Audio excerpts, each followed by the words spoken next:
him later. Maybe I didn't. But here's Luke Walton. They got in a rhythm, and it made it tough to stop after that. I was proud of our guys for continuing to fight. Not that it matters, but they competed throughout the whole game. They outscored it the second, third, and fourth, but that deficit that we built in the first was just too much to overcome. But that's a good team over there. Luke, energy hasn't been as much of a thing, and the reasons why you've lost heading into this point. Did you get a sense of that before the game at all? And once you noticed it, is there anything? What can you do to change it? No, nothing different before the game. But it's the NBA. You're going to have nights where other teams are hot. You just can't find it. You don't want those nights, but they happen. And then once it gets like that, you just try to find a spark somehow from some sort of group. We tried Svi out there to maybe get hitting a couple shots and tried a couple different things, but never were able to get it close enough to really put that pressure back on them. Luke, what were your strategies for guarding Serge, and how did he kind of adapt and was able to hit his first 14 shots? Well, we didn't stop him on it. I mean, it was originally, we're going to live with him taking contested twos. We got to keep Kyle, out of the middle of our paint. But, Serge was the recipient of a lot of other breakdowns defensively. So JaVale having to come over and help, or somebody getting blown by, and then the whole defense shifts, and then Serge gets a offensive rebound because now we're out of defensive positioning. So it wasn't the coverage on him as much as it was just our overall defense letting us down, and then obviously give Serge is a really good player and give him credit for the making his shots and taking advantage of that. But he was scoring, he was driving by guys, he was popping for jump shots, he was posting up, so he got it done all over the court. Luke, in what way do you think your team's mental approach was affected by the news that Kawhi Leonard wasn't playing? That's always, that's always plays out in my experience in these games, and I've played in a lot of these games, and I know what it's like to think, okay, this game just got a lot easier. And in my experience, unfortunately, most of the time that the player like Kawhi sits out, that team ends up winning, or at least they give a hell of a run. So,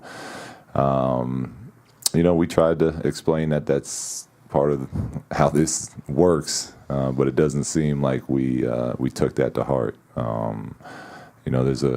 There's a sense of freedom and joy that comes when a top player like that, if obviously you don't want him to be hurt, but there's no pressure on you. You go out, you play free, and I feel like that.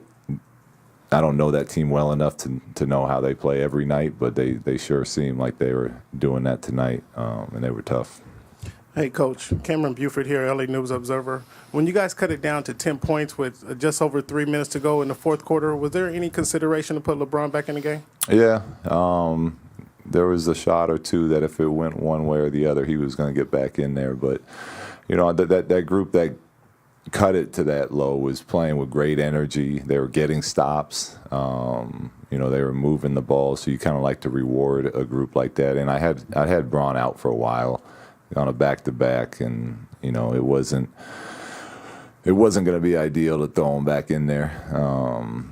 But if we got close enough, he would have made that sub, and we would have had him on the floor to try to steal that one.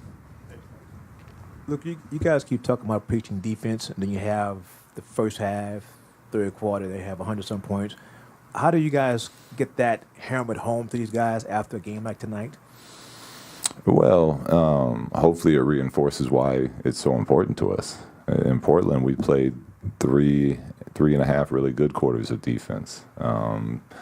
Against Dallas, we played 3.5 really good quarters of defense. So we're getting there, and I think we show what our team's capable of when we're focused and we're getting those stops on defense. And then, obviously tonight, the San Antonio game is another example. In the first quarter, we didn't do our job of making it hard on them, and then they found a rhythm, and they were able to hit shots the rest of the night. So hopefully we continue to learn from that, and these experiences, and these games happen less and less. Not that LeBron was the only guy to have a slow start tonight for your team, but do you feel like at this point the team may be relying a lot on LeBron to kind of get them going in those first quarters, and if he's not going, it's hard for anyone else? No, I think our guys are pretty good at being ready to play. We do rely on LeBron to do a lot, and that's a responsibility that he's used to, and I think he obviously handles pretty well. But as far as starting the game, I think our guys are normally pretty ready and juiced to go.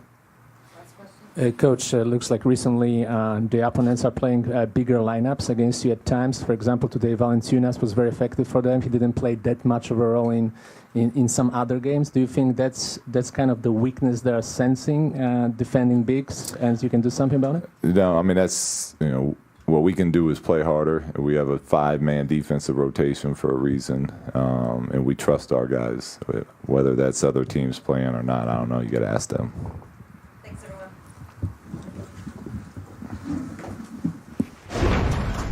Luke Walton there and hammering home the defensive deficiencies tonight after his team gave up 50% shooting to the Raptors. Yeah, I mean, you can just look, man. Nobody's in a stance. There's no understanding of where the ball is in relation to your man and what that's going to lead to. Here, just coming over weak, no effort to